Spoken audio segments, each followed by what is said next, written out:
Meditation really opens my eyes to the fact that there was something beyond just this physical world here. I had experiences with that meditation that let me know, whoa, there's more here than I had thought there was. I found that if I went and sat where the teacher had sat before, I was able to go much, much deeper in meditation. And I came to understand that that was because the vibration of his presence, the fact that he sat up at the front of the hall in that same place day after day and meditated 12, 14 hours every day there. When I just went and sat in that same position, my meditation would just soar. Anyway, just expanded my consciousness and my understanding of these things and prepared me for being able to really accept what I found when I came to Ananda. My first impression of him was that he was so interesting. You know, he just had such a heart and was very, very bright, but somehow not intellectual in the way that people are that makes them cold. You could always feel this extreme sweetness and concern for people under it. He takes care of people. He's a very generous spirit, an incredibly generous person. I mean, we had two guys who would bring in books for the store, and they destroyed every car they had, and they didn't have a car, but we needed the books, so he loaned his car to them. It's just an amazing thing. Every car they had, they destroyed. Every one. I mean, that's an amazing story. There's little that he can't do. He's a beautiful writer. He reads beautifully. He's an actor. He's a musician. If you invite him to do a task, it's done not just with the logical mind and the smartness behind it, but on a foundation of calmness and kindness and contentment. He makes you enjoy doing more than you ever thought you could before. Jai Guru, Jai Guru, Jai Guru, Jai. Jai Guru, Jai Guru, Jai Guru, Jai. Paramahansa Yogananda, Jai Guru, Jai. Paramahansa Yogananda, Jai Guru, Jai. Jai Guru, Jai Guru, Jai Guru, Jai. Jai Guru, Jai Guru, Jai Guru, Jai. Paramahansa Yogananda, Jai Guru, Jai. Paramahansa Yogananda, Jai Guru, Jai. I cook a lot just for my wife and myself, and then I cook in the community kitchen also sometimes. And when I'm doing that, the main thing I try to focus on is being joyful and having a good time, liking what I'm doing, you know, putting those joyful and uplifting vibrations into the food.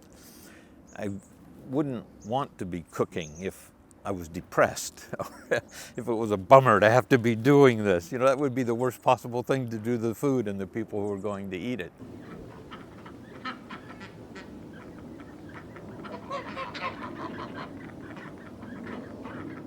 Everything has vibrations. So if you actually take into your own body the consciousness of a pig, the consciousness of a goat, the consciousness of a cow, I mean, what you're eating is that reality, and you become more like a goat, a pig, or a cow.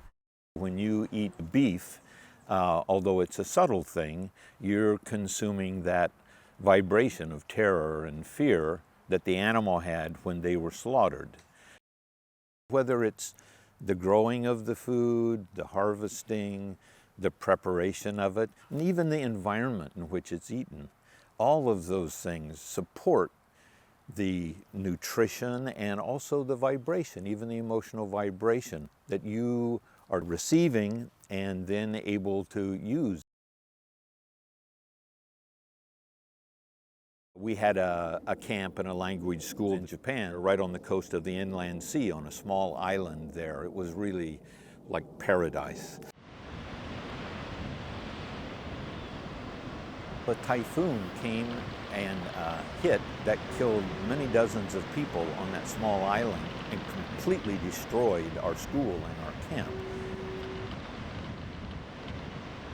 We were sitting in the wreckage. All of the buildings were smashed except the bathhouse right to the ground. And it was an incredible sight. The grand piano that had been in the captain's house was out on the beach with just the 3 legs sticking up.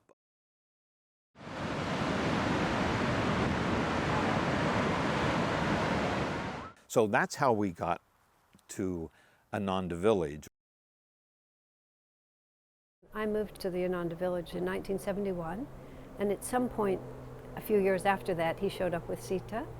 It was a farm in the foothills of the Sierras, and that kind of life, which was really idyllic, we felt. I mean, there was no electricity for most of it. The market had electricity, no electricity, no flush toilets. Some of the houses had waters. Many of the people lived in teepees, even through the winter. We were totally impoverished from a certain point of view, but we were wealthy as could be. We lived in a beautiful place. We supported it together. We had fabulous friends. We were doing something that meant everything to us. And the fact that we had very little money, what did you need that much money for? Everything suddenly gets turned into growing a spiritual path, and what is spiritual profit, and what does that mean? When you have a group of people who are spending their life trying to remember that we're all part of a greater whole that is essentially light and joy and love. It's like day and night, living anywhere else and living in a community where people are making conscious effort.